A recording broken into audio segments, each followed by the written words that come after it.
Hello viewers, welcome back to our tech channel tech universe. Friends, ఈరోజు మనం ఒక ఏసీని అయితే రివ్యూ చేయబోతున్నాం.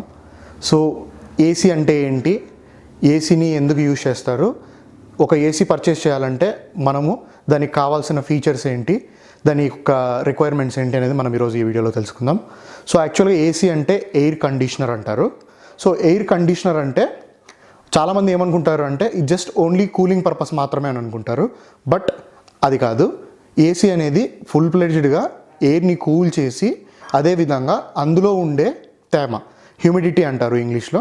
సో తేమను కూడా అది తీసేసి మనకి రూమ్లో ఎయిర్ సర్క్యులేషన్ అనేది ప్యూర్గా చేస్తుంది. ఓకే, సో ఒక ఏసీ కొనాలి అంటే మనం ఏమేమి ఫీచర్స్ తీసుకోవాలి అంటే ఏమేమి ఫీచర్స్ చెక్ చేసుకోవాలి అంటే ఫస్ట్ రూమ్ సైజ్ అనేది ఒకటి ఉంటుంది. సో రూమ్ సైజుని బేస్ చేసుకొని మనం ఏసీ అనేది సెలెక్ట్ చేసుకోవాల్సి ఉంటుంది. అండ్ ఏసీ అనేది కెపాసిటీస్లో కొలుస్తారు. సో ఏసీ కెపాసిటీ అనేది టన్నేజ్లో కొలుస్తారు. సో మ్యాక్సిమం మీరు వింటూ ఉంటారు 1 టన్, 1.5 టన్, 2 టన్ అనేసి. సో అలా మనం దాన్ని సెలెక్ట్ చేసుకోవాల్సి ఉంటుంది. ఇంకొక ఫీచర్ వచ్చేసి రేటింగ్, పవర్ రేటింగ్. అదే మనం వింటూ ఉంటాం కదా, 1 star rating, 2 star rating, 3 star rating and సిమిలర్గా 5 star rating. So 5 star rating అంటే ఏంటి అంటే అది కన్జ్యూమ్ చేసే పవర్ ఆప్టిమమ్ ఉంటే, అంటే ఎంత తక్కువగా కన్జ్యూమ్ చేస్తే దానికి అంత మంచి రేటింగ్ ఉంటుంది. సో ఇది అనేది 1 to 5 ఉంటుంది. సో 1 అనేది లోయెస్ట్ నెంబర్, 5 అనేది హైయెస్ట్ నెంబర్. ఓకే, సో మెయిన్గా 3 ఫీచర్స్ తెలుసుకున్నాం కదా, 3 ఫీచర్స్. ఒకటి star rating, energy star rating, రెండోది టన్నేజ్ ఆఫ్ కెపాసిటీ అండ్ మూడోది రూమ్ స్పేస్. ఓకే, సో ఈ మూడింటిని మనం దృష్టిలో పెట్టుకొని ఏసీ అనేది సెలెక్ట్ చేసుకోవాల్సి ఉంటుంది. మార్కెట్లో చాలా రకాల ఏసీలు ఇప్పుడు అవైలబుల్ ఉన్నాయి. ఇంతకుముందు వచ్చేసి మనకి ఇన్వర్టర్ ఏసీ అనేవి ఉండేవి కాదు. సో ఇప్పుడు ఇన్వర్టర్ ఏసీస్ అయితే అవైలబుల్ ఉన్నాయి. ఇన్వర్టర్ ఏసీ అంటే ఏంటంటే తక్కువ పవర్ కన్జ్యూమ్ చేసుకొని మనకి మంచి కూలింగ్ ఎఫెక్ట్ ఇస్తుంది. ఓకే, సో ఈ ఇన్వర్టర్ మెథడ్ ఏంటి అంటే ఇందులో 2 టైప్స్ ఉన్నాయి మళ్ళీ, single inverter, dual inverter. Single inverter అంటే ఏంటి అంటే ఓన్లీ ఇండోర్ యూనిట్ మాత్రమే ఇన్వర్టర్ బేస్ చేసుకొని రన్ అవుతుంది. డ్యూయల్ ఇన్వర్టర్ ఏసీ అంటే ఏంటంటే మొత్తం indoor unit and outdoor unit రెండు ఇన్వర్టర్ బేస్ చేసుకొని రన్ అవుతాయి. సో వీటి యొక్క పవర్ కన్జంప్షన్ అనేది మనకి more than or less than 1 kV ఉంటుంది. అంటే ఇప్పుడు మనము వింటూ ఉంటాం కదా ఇన్వర్టర్స్లో 700 kV, 700 VA and 800 VA, 1 kV అని చెప్పేసి. సో అలా 1 kVకి కంపాటబుల్ ఉంటాయి ఇవన్నీ. సో మెయిన్గా ఇన్వర్టర్ ఏసీ ఎందుకు నేను సజెస్ట్ చేస్తాను అంటే ఇన్వర్టర్ ఏసీ వచ్చేసి మనకి పవర్ కట్ అయినప్పటికీ మనము ఆ ఏసీని అయితే రన్ చేసుకోవచ్చు, లైక్ ఫ్యాన్ అనమాట. సో ఇప్పుడు మనము మ్యాక్సిమం ఇంట్లో ఇన్వర్టర్ కనెక్షన్ ఉంటే ఫ్యాన్ని ఇన్వర్టర్ యూస్ చేసుకొని ఫ్యాన్ని మనం వాడచ్చు. సిమిలర్గా ఈ ఏసీని కూడా మనం వాడచ్చు. సో ఇది వచ్చేసి మనకి LG dual inverter convertible AC. So first dual inverter అంటే ఏంటి నేను ఎక్స్ప్లెయిన్ చేశాను. ఇప్పుడు కన్వర్టబుల్ అంటే ఏంటో చూద్దాం. ఓకే, కన్వర్టబుల్ అంటే ఏంటి అంటే సో ఒక ఏసీని మల్టిపుల్ కెపాసిటీస్. సో మనం కెపాసిటీని చెప్పాం కదా టన్నేజ్లో. సో బేసిక్గా మార్కెట్లో మోడల్స్ ఎలా దొరుకుతాయంటే 0.8 టన్, 1 టన్, 1.5 టన్, 2 టన్ ఇలా దొరుకుతాయి. సో ఇదే ఏసీ మనకు నచ్చిన కెపాసిటీకి స్విచ్ చేసుకోవచ్చు. సో నచ్చిన కెపాసిటీ అంటే ఏంటంటే 0.8 టన్ అనేది ఒక కెపాసిటీ, 1 టన్ అనేది ఒక కెపాసిటీ, 1.5 టన్ అనేది ఒక కెపాసిటీ, 1.7 టన్. యాక్చువల్గా ఇది మ్యాక్సిమం 1.7 టన్.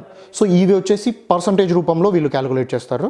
సో 0.8 టన్ అంటే 40% ఆఫ్ కెపాసిటీ, 1 టన్ అంటే 60% ఆఫ్ కెపాసిటీ, 1.5 టన్ అంటే 80% of capacity and 1.7 ton full capacity, 100% capacity అనమాట.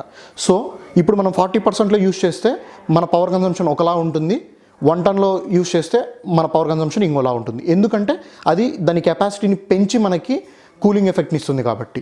And one more thing important ఏంటి అంటే సో ఈ ఏసీ అనేది ఎప్పుడైనా గుర్తుపెట్టుకోండి కొంచెం ఇంక్లైన్డ్గా మౌంట్ చేస్తారు. ఇంక్లైన్డ్ అంటే ఏంటంటే పైన నుంచి కిందికి దిగువగా చేస్తారు. ఎందుకంటే అటువైపు లోపల గాలిలో ఉండే తేమను క్యాప్చర్ చేసిన తర్వాత ఆ వాటర్ని డ్రైన్ అవుట్ చేయడానికి, అంటే ఆ వాటర్ని బయటికి పంపించడానికి మనము ఒక పైప్ అనేది ఉంటుంది. సో ఆ పైప్కి వాటర్ సర్క్యులేషన్ ఫ్రీగా ఉండడానికి మనం ఇంక్లైన్డ్గా ఏసీని అనేది మౌంట్ చేయడం జరుగుతుంది. Okay, and one more thing, ఏసీని మౌంట్ చేసేటప్పుడు యాజ్ పర్ ఇన్స్ట్రక్షన్స్ మనం మౌంట్ చేయాలి. సో ఇది వచ్చేసి మనకి టాప్ నుంచి, అంటే మన రూఫ్ నుంచి 200 మీటర్స్ బిలో ఆర్ దానికంటే తక్కువలో కూడా మనం మౌంట్ చేసుకోవచ్చు. అండ్ లెఫ్ట్ సైడ్, ఒకవేళ వాల్కి లెఫ్ట్ సైడ్ కానీ రైట్ సైడ్ కానీ ఉంటే రెండు సైడ్లలో 100 mm అనేది మనం ఖచ్చితంగా మెయింటైన్ చేయాల్సి ఉంటుంది. ఇది యాజ్ పర్ కంపెనీ ఇన్స్ట్రక్షన్. కానీ కొన్ని ఏసీలకు డిఫరెంట్గా వాళ్ళు ప్రొవైడ్ చేసి ఉండొచ్చు. But as per this AC specification, ఈ ఏసీ స్పెసిఫికేషన్ బేస్ చేసుకుంటే మనము లెఫ్ట్ సైడ్ కానీ రైట్ సైడ్ కానీ 100 mm టాప్ నుంచి 200 mm అనేది మౌంట్ చేయాలి. ఇంకొక విషయం, ఇంపార్టెంట్ విషయం ఏంటంటే ఎప్పుడైనా గుర్తుపెట్టుకోండి, కంపెనీ వాళ్ళు క్లెయిమ్ చేస్తారు మీరు స్టెబిలైజర్ లేకుండా ఏసీ యూజ్ చేయొచ్చని. But that is not at all recommended. ఏదో మీకు ఎమర్జెన్సీలో అవసరం వచ్చి మీరు రన్ చేయాలనుకుంటే రన్ చేయండి, కానీ అదైతే నాట్ రికమెండెడ్. ఈవెన్ మీరు మీకు ఒక లేబుల్ కూడా ఇక్కడ వస్తుంది. సో ఈ లేబుల్ కూడా మనకి సేమ్ సజెస్ట్ చేస్తుంది, అంటే స్టెబిలైజర్ ఈజ్ రికమెండెడ్ అంటారు. Okay. So and one more thing, మనం ఇక్కడ చూసినట్టయితే ఇది ఏసీ యొక్క పవర్ పాయింట్. సో ఈ పవర్ పాయింట్ యాక్చువల్గా 3 ఫేస్ ఉంటుంది. సో దీనికి ఒక ఎంసీబీ ఉంటుంది. ఎంసీబీ అంటే మాస్టర్ సర్క్యూట్ బ్రేకర్. సో ఇది ఒక స్విచ్ లాంటిది. సో ఈ స్విచ్ ఏం చేస్తుంది అంటే మనకి పవర్ని కట్ ఆఫ్ చేస్తుంది. సో ఇది వచ్చేసి యాక్చువల్గా మనకి డిఫరెంట్ సిరీసెస్ ఉంటాయి. సో బి సిరీస్ అనేది రికమెండెడ్. ఒకవేళ సి సిరీస్ ఉన్నా కూడా no problem, but B series అనేది రికమెండెడ్. బి సిరీస్ వచ్చేసి వేరియబుల్ ఫ్లక్చువేటెడ్ లోడ్ కోసం యూజ్ చేస్తారు. సో బి సిరీస్ అనేది మీరు యూజ్ చేసుకోవడం చాలా బెటర్. అండ్ ఇప్పుడు మనం దీని ఓవర్వ్యూకి వస్తే, సో ఇది ఇండోర్ యూనిట్ ఫ్రెండ్స్. దీని అవుట్డోర్ యూనిట్ ఏంటి, దీని పైపింగ్ ఏంటి ఇప్పుడు మనం చూద్దాం. ఓకే. సో ఫ్రెండ్స్, ఇది మన ఏసీ యొక్క పైపింగ్. సో మీరు ఇందాక చూసింది front side of AC indoor unit. So ఈ ఇండోర్ యూనిట్ నుంచి పైపింగ్ అనేది ఇలా వెళ్తుంది. సో ఇక్కడ యాక్చువల్గా మీరు గమనించినట్లయితే 2 పైపులు ఉన్నాయి. సో ఒక పైప్ వచ్చేసి రెఫ్రిజిరెంట్ని లోపలికి బయటికి సర్క్యులేట్ చేయడానికి, అండ్ కింది పైప్ వచ్చేసి డ్రైన్ పైప్ అంటారు. సో డ్రైన్ పైప్ అంటే ఏంటి అంటే, ఏదైతే గాల్లో ఉండే తేమను రిమూవ్ చేసిన తర్వాత ఆ వాటర్ని అనేది ఈ డ్రైన్ పైప్ ద్వారా మనము బయటికి అవుట్ చేస్తాము. సో దీన్ని మేము ఒక కూలర్కి అయితే మౌంట్ చేసాము, ఎందుకంటే దీని నుంచి వచ్చే డ్రైన్ వాటర్ని వాటర్ కూలర్లో స్టోర్ చేయడానికి. ఓకే ఫ్రెండ్స్, ఇది మన అవుట్డోర్ యూనిట్కి వెళ్ళే పైప్. సో ఈ పైప్ని ఇప్పుడు మనం ఫాలో చేసుకుంటూ వెళ్దాం. అండ్ ఇక్కడ హోల్ వేసేసి మళ్ళీ బయటికి తీసుకురావడం అయితే జరిగింది. సో ఇలా మనము పైప్ అనేది మౌంట్ చేస్తారు. అండ్ ఒక కాషన్ అండ్ వార్నింగ్ ఏంటి అంటే, బై డిఫాల్ట్ బాక్స్లో మనకి only 3 meters of copper wire అయితే వాళ్ళు సప్లై చేయడం జరుగుతుంది. సో ఏదైతే ఎక్స్ట్రా ఉంటుందో అది మనము పే చేసి మరీ తీసుకోవాల్సి ఉంటుంది. సో యాక్చువల్గా నాకు 3 meters కంటే ఎక్కువ పైప్ పట్టింది. సో మిగిలిన 2.5 metersకి ఎక్స్ట్రా ఛార్జ్ చేయడం అయితే జరిగింది. సో ఫ్రెండ్స్, ఇది మన అవుట్డోర్ యూనిట్. సో ఇక్కడ మనం గమనించినట్టయితే, సో ఈ బ్రాకెట్ కూడా మనం సపరేట్గా పర్చేస్ చేయాల్సి వస్తుంది, ఈ 2 brackets. అండ్ ఇది మన అవుట్డోర్ యూనిట్. సో ఇక్కడే మనకు ఏసీ ఎఫెక్ట్ మొత్తం ప్రాసెస్ అవుతుంది. సో ఏసీ ఎఫెక్ట్ ఎలా వర్క్ చేస్తుంది అంటే, లోపల ఉండే హీట్ని అది అక్కడ క్యాప్చర్ చేసేసి ఇక్కడ వచ్చేసి బయట రిలీజ్ చేస్తుంది. సో ఇప్పుడు మనం చూసినట్టయితే అదొక ఫ్యాన్ గ్రిల్ అనమాట. సో అక్కడ నుంచి హీట్ అనేది బయటికి వెళ్ళడం జరుగుతుంది. ఓకే ఫ్రెండ్స్, ఇక్కడ నుంచి మనం ఏసీ ఆపరేషన్ ఎలాగా, ఏసీ ఎలా వర్క్ అవుతుందో మనము, అండ్ రిమోట్లో ఏమేమి ఫీచర్స్ అవైలబుల్ ఉన్నాయి ఇవన్నీ ఇప్పుడు మనం చెక్ చేద్దాం. సో ఫ్రెండ్స్, ఇది మనకు బాక్స్లో ప్రొవైడ్ చేస్తే ఎయిర్ కండిషనర్ యూనిట్ యొక్క రిమోట్ కంట్రోల్. సో ఇందులో మనకు చూసినట్టయితే డిఫరెంట్ టైప్స్ ఆఫ్ బటన్స్ ఉన్నాయి. సో బై డిఫాల్ట్ ఎప్పుడైతే మనం బ్యాటరీ ఇన్సర్ట్ చేస్తామో టైం అనేది ఆటోమేటిక్గా రన్ అవుతుంది. సో ఈ టైం అనేది ఆఫ్ అవ్వదు. అండ్ పైన మీరు టాప్లో చూస్తే బ్యాటరీ లెవెల్ కనిపిస్తుంది. సో ఇప్పుడు నేను జస్ట్ ఈ రిమోట్ని ఆన్ చేస్తాను, అంటే నేను ఏసీని ఆన్ చేయట్లేదు, రిమోట్ని మాత్రమే ఆన్ చేస్తున్నాను. సో ఎప్పుడైతే నేను పవర్ బటన్ ప్రెస్ చేస్తానో రిమోట్ ఆన్ అవుతుంది. అండ్ రిమోట్తో పాటు ఏసీ యూనిట్ కూడా ఆన్ అవుతుంది. ఇప్పుడు నేను స్టెబిలైజర్ అండ్ ఎంసీబీ ఆన్ చేయలేదు కాబట్టి ఇప్పుడు ఇంకా ఏసీ రన్ అవ్వట్లేదు. సో ఈ డిఫరెంట్ బటన్స్ యొక్క ఫంక్షనాలిటీ ఏంటో మనం తెలుసుకుందాం.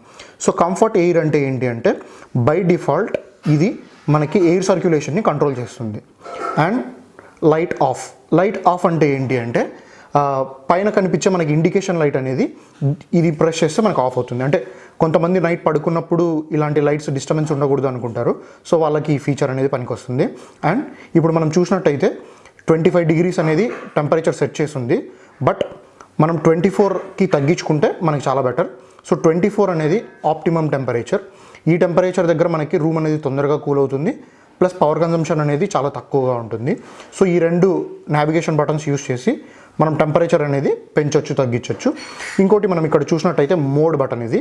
సో ఈ మోడ్ బటన్ని యూస్ చేసి మనం డిఫరెంట్ మోడ్లో దీన్ని మనం పెట్టుకోవచ్చు.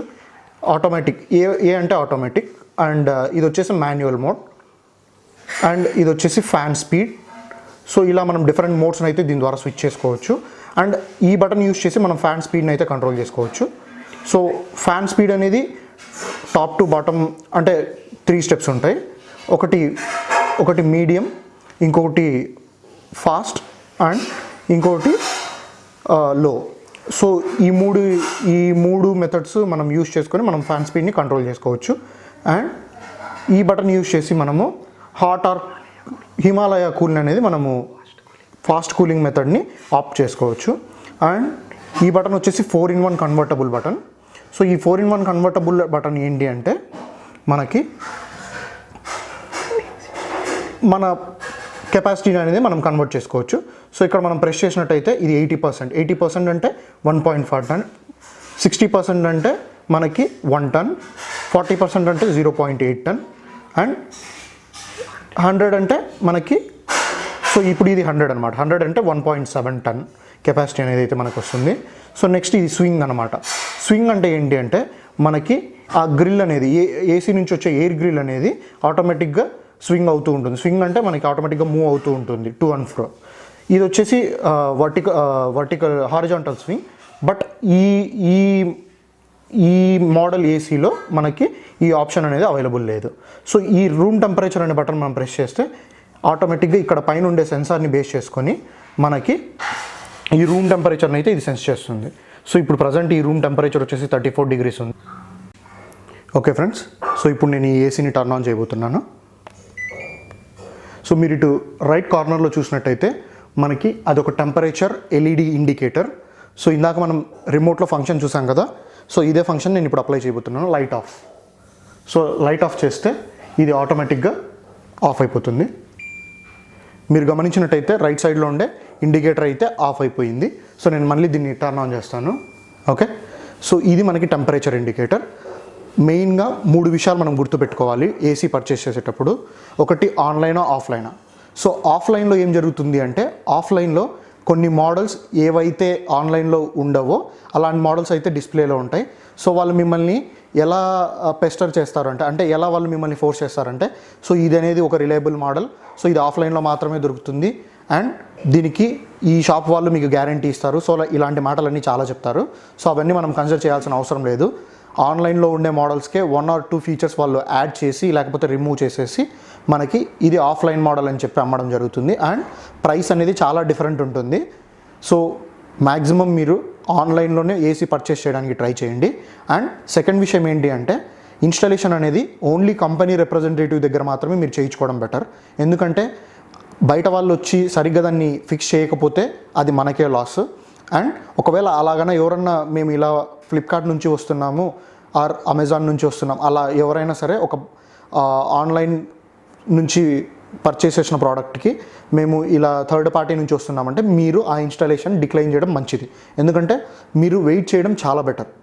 సో వెయిట్ చేయడం వల్ల ఏంటి అంటే మీకు ఇన్స్టాలేషన్ అనేది పర్ఫెక్ట్గా జరుగుతుంది, ప్లస్ మీరు ఇన్స్టాలేషన్ స్కామ్కి అనేది గురవ్వకుండా ఉంటారు. ఇన్స్టాలేషన్ స్కామ్ ఏంటి అంటే సో మీరు ఇది ఎక్స్ట్రా పర్చేస్ చేయాలి, అది ఎక్స్ట్రా పర్చేస్ చేయాలి, సో ఇలాంటివన్నీ ఉంటాయి. సో ఒక్కొక్కసారి మనం కాపర్ వైర్ అయితే పర్చేస్ చేయాల్సి ఉంటుంది, బట్ ఇంతగా మనకి అంటే కొంతమంది ఫోర్స్ చేస్తారు ఇవి కొనండి అవి కొనండి అని. సో అలాంటివన్నీ మనము తీసుకోవాల్సిన అవసరం లేదు. వన్ థింగ్ మనం ఎక్కువగా రిమైండ్ చేసేది ఏంటి అంటే స్టెబిలైజర్ లేకుండా అయితే మీరు యూస్ చేయకూడదు. స్టెబిలైజర్ కన్నా యూస్ చేస్తే మీరు యూస్ చేయకపోతే చాలా ప్రాబ్లమ్స్ ఫేస్ చేయాల్సి ఉంటుంది. సో అండ్ ఇప్పుడు మనం దీని వారంటీ గురించి మాట్లాడితే సో ఇది కూడా 10 years వారంటీ ఉంది. సో 10 అంటే ఇందులో 3 ఆప్షన్స్ ఉన్నాయి. ఆప్షన్స్ అంటే ఇదే 10 3గా ఎలా వర్క్ చేస్తుంది అంటే ఒకటి 9+1. 9+1 అంటే ఏంటంటే 9 years on compressor. So AC compressor మీద 9 years, 1 year కంప్లీట్ వారంటీ. అంటే అవుట్డోర్ యూనిట్ పైన, ఇండోర్ యూనిట్ పైన అండ్ అన్ని లోపల ఉండే పార్ట్స్ పైన 1 year అనేది మనకు కంప్లీట్ వారంటీ ఉంటుంది. అండ్ 5 years ఆన్ పీసీబీ అంటే ఏంటంటే ప్రింటెడ్ సర్క్యూట్ బోర్డ్. సో ఇప్పుడు మనం ఈ రిమోట్తో ఆపరేట్ చేసినప్పుడు ఆ సిగ్నల్ అనేది ఒక పీసీబీ రిసీవ్ చేసుకుంటుంది. అది పీసీబీ అంటే ఏంటంటే అది ఒక హార్ట్ లాంటిది అనమాట. సో దీని ఫంక్షనింగ్ అంతా అదే మేనేజ్ చేస్తుంది. ఆటోమేటిక్గా ఎప్పుడు ఆఫ్ అవ్వాలి, ఎప్పుడు ఆన్ అవ్వాలి, చెప్పిన టెంపరేచర్ ఎంత తీసుకోవాలి ఇదన్నీ. సో దాని మీద వచ్చేసి మనకు 5 years అనేది వారంటీ ఉంటుంది. సో ఇది ఒక మంచి ఆప్షన్ అని చెప్పొచ్చు. ఎందుకంటే ఒక్కసారి పీసీబీ అనేది ఫెయిల్ అయిందంటే మనకు అరౌండ్ మళ్ళీ 20 to 30% ఆఫ్ మళ్ళీ మనం ప్రైస్ని అయితే దీని మీద ఇంక్లూడ్ చేసి మళ్ళీ మనం ఆ పీసీబీ అనేది రీప్లేస్ చేయాల్సి ఉంటుంది. సో బెటర్ మనము ఇలాంటి ఆప్షన్సే సెలెక్ట్ చేసుకోవడం బెటర్. అండ్ ఇంకోటి డ్యూయల్ ఇన్వర్టరే ఎక్కువగా ప్రిఫర్ చేయండి, పవర్ కన్జంప్షన్ తక్కువగా ఉంటుంది అండ్ మనకి మంచి డ్యూరబిలిటీ అయితే ఇస్తుంది. ఇంకోటి కాపర్ 100% కాపర్ వైరింగ్ మాత్రమే మీరు ప్రిఫర్ చేయండి. ఎందుకంటే అల్యూమినియం ఏమవుతుంది అంటే అల్యూమినియం అంత డ్యూరబుల్ కాదు, కాపర్ అంత డ్యూరబుల్ కాదు. ప్లస్ కాపర్ అనేది ఎక్కువ హీట్ అబ్జార్బెంట్ అండ్ హీట్ డిసిపెంట్ అనమాట. అంటే హీట్ అబ్జార్బెంట్ వేడిని తొందరగా తీసుకొని తొందరగా వదిలేస్తుంది అనమాట. దానివల్ల మీకు ఏంటంటే కూలింగ్ ఎఫెక్ట్ అనేది చాలా బాగుంటుంది. సో దీని ప్రైజింగ్ గురించి మాట్లాడితే మేమైతే ఈఎంఐలో పర్చేస్ చేయడం జరిగింది, బజాజ్ ఈఎంఐలో అండ్ లోకల్ స్టోర్లో. సో ఆ బ్రాండ్ స్టోర్ గురించి నేనైతే చెప్పదలుచుకోలేదు. సో అక్కడ ఏం చేశారు అంటే మాకి ఆన్లైన్ ప్రైస్ కంటే ఒక 2000 to 2500 అయితే ఎక్స్ట్రా పడింది. బట్ మేము ఈఎంఐ ఆప్షన్ కోసం చూసాం కాబట్టి మాకు తప్పలేదు. అండ్ వన్ మోర్ థింగ్ ఏంటి అంటే సో ఇలాంటి మోడల్ అయితే ఆన్లైన్లో లేదు. సో ఇది ఒక ఆఫ్లైన్ మోడల్.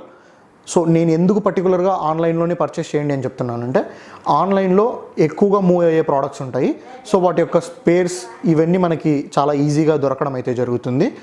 సో మనము బేసిక్గా ఆన్లైన్లో పర్చేస్ చేయడం చాలా బెటర్. అండ్ ప్రైస్ కంపారిజన్ అనేది ఏంటి అంటే ఒక్కొక్కసారి ఒక్కొక్క ఆఫర్ అయితే అవైలబుల్ ఉంటుంది. సో మీరు బెస్ట్ డీల్ అనుకుంటే దానికి వెళ్ళి కొనుక్కోవచ్చు. ఏమైనా ఫెస్టివ్ సీజన్లో కానీ ఏదైనా కార్డ్ ఆఫర్స్ కానీ ఉంటే మనకి చాలా బెటర్ ప్రైస్కి అయితే ఈ ప్రోడక్ట్ అయితే అవైలబుల్ అవుతుంది. సో ఇది ఫ్రెండ్స్ మన ఎల్జీ డ్యూయల్ ఇన్వర్టర్ ఏసీ యొక్క రివ్యూ అండ్ దీని యొక్క స్పెక్స్. సో ఈ వీడియో మీకు నచ్చింది అనుకుంటున్నాను. Please subscribe, share and like our video. Thank you. Thanks for watching.